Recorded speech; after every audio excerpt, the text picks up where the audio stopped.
Right, I have another one for you, and we are kind of expanding on the Neolithic walls, figuring out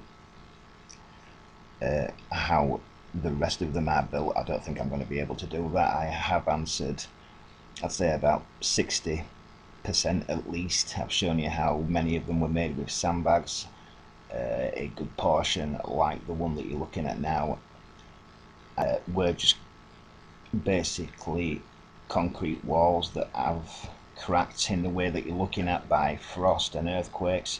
So there's only the corner pieces like that huge square one that you're looking at that will have been put down as a concrete block, maybe even an actual limestone cut block, but the rest of the wall, will have been concrete and it's cracked. Okay, now this thing here, I don't know where it is. It's been circling on Google for ever since I've been into this. Does the things that I've been explaining explain this? Well, no, and the ones that we're going to be looking at are very similar. And then the rest of the video, I'm going to just throw a load of images at you from one of the what I consider the top 3 megalithic sites on Earth, which is Ollantaytambo. The other one is obviously Sacsayhuaman, and then the Great Pyramids. But either way, I am giving you a close enough look at this wall, and you should be able to recognise that it does indeed look like solidified concrete. Now, I'm sick of people telling me that concrete doesn't last a long time. I do know this, right? I have been involved in construction. I know what I'm talking about. The stuff has gone underwater. It's solidified, right? Now, I have mentioned a method where, like when we was at school and you used to make pottery, when you used to stick the handle on, you would obviously have to leave it to dry a little bit before you stuck the handle on it, or let's say if you left it too long it would not stick properly, and that is a way that I think that this stuff could have been made. I mean, people think it's really complicated. Well, you could basically get some type of concrete and just put something like paper in between the next block, and you could get it paper tight that way, couldn't you? So it's not advanced, right? It's building with girders, metal, glass, the things that I keep pointing out from ancient history like we do today. That's advanced building. Building with blocks is not, okay? Anyway, this image here, for those people that don't understand what I mean by mud rock and the imprints of, if you look at the side of this wall, you can see a pile. I think that pile has come from, well, for one thing, it will be made from the same material as the blocks on the side wall, and during the flood the top blocks will have broken apart, solidified, ran down the wall and created that lump on the floor, right? That's what I mean by mud rock.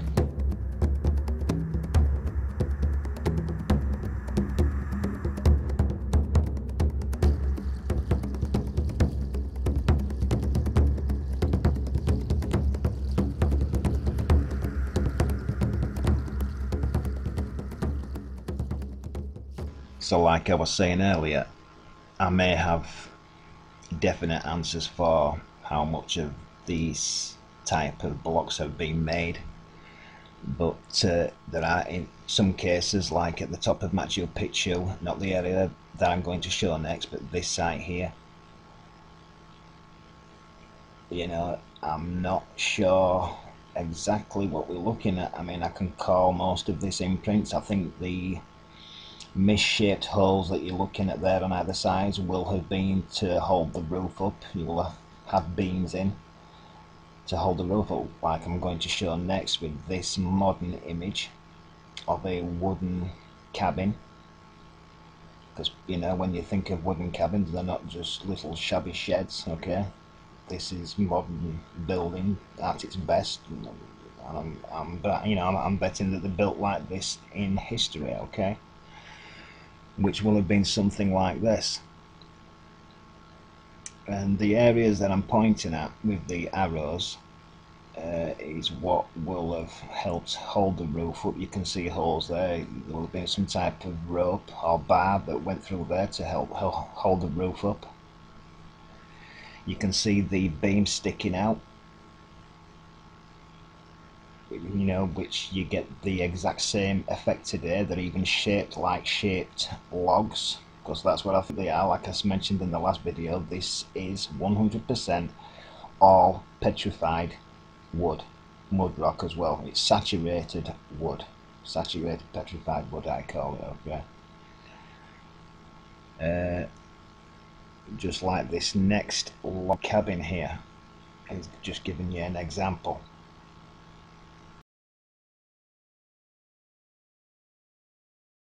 What I showed you in the last video is actually part of the roof that has fallen off, and I've circled an area there where you can see, because most of this stuff was hit with ash, superheated ash, the wooden frame is petrified underneath. I'm giving you an example as well of a modern roof, so you can imagine, you know, if this thing got blown off and it fell upside down, it would look something like that.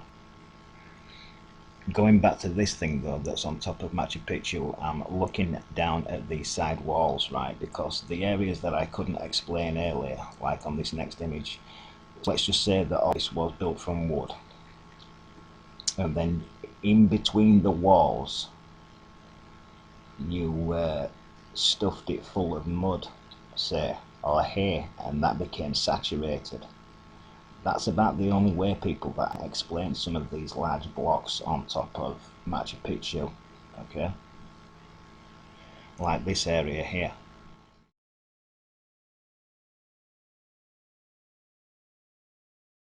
An example over on the right there, what I mean about wooden framing, and then they will put something like a cladding, some type, you know, smear something in between the framing, which will eventually rot away, become petrified, and leave something that looks like blocks, which is what I think exactly has happened to this, what they call an 8th century church. So this next image, basically pointing towards the square protrusions at the top of this thing. Now, you'd be surprised just how many people think that these things here have been carved in one piece. I just want you to imagine that for a few seconds, because that's all really you should spend on it. So what has happened to this? It does look like concrete, so it's some concrete that's again gone underwater and solidified, because if you look at the box, it is actually connected to the bottom piece and looks pretty seamless, right? But it has not been carved in one piece, has it, from some rock somewhere.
If you remember from the last video, I showed you a huge block at Sacsayhuaman, where I was pointing out some type of framing.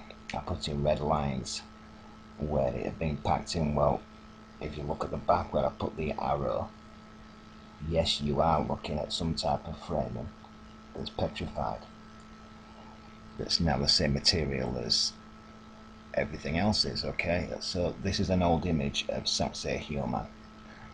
And the 2 arrows that I put in there, those 2 sections are they're different, but they almost look exactly the same. Now, there's only one way that that can happen, and again, you know, they are printing out concrete blocks. Look at them; they are almost exactly the same. I don't know which area it is. It's the first time I've ever seen it, but I recognised it straight away.